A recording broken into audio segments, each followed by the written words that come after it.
I just wanted to go through some of the musical terms that I'll be talking about. When you sit in front of the piano, you're sitting around about E. E is on the right of the double black notes. 2 notes to the left of that is middle C. If you play yours, it should sound the same as mine. Great.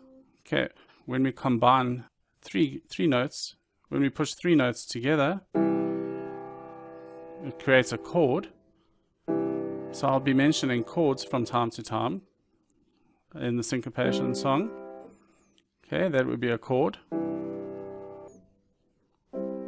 An octave is 8 notes. It's the same note, but 8 notes apart. 1, 2, 3, 4, 5, 6, 7, 8. So that's C, an octave apart. So if this was C1, that would be C2, and that would be C3. They're the same note, they're C, but they're an octave apart. The same goes for the left hand.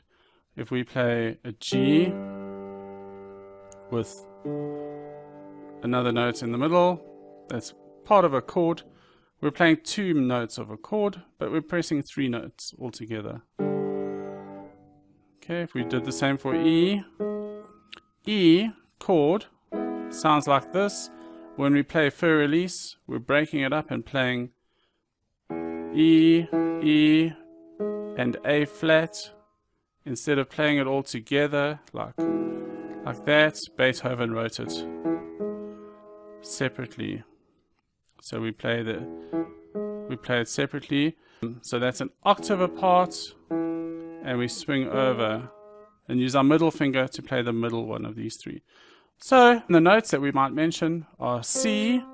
If we go backwards, it would be C, B, A, G, F, E, D, C, B, A. So if we go forward from there, A, B, C, D, E, F, G, A, B, C.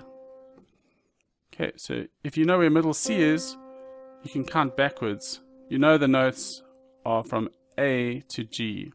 C, D, E, F, G, A, B, C, D, E. A black note below E would be E flat. So we'll be doing that later. Then E flat. E flat is also over here. I just wanted to mention some of the terms that I'm going to be talking about later to help clear up any confusion. Please shout if you have any questions.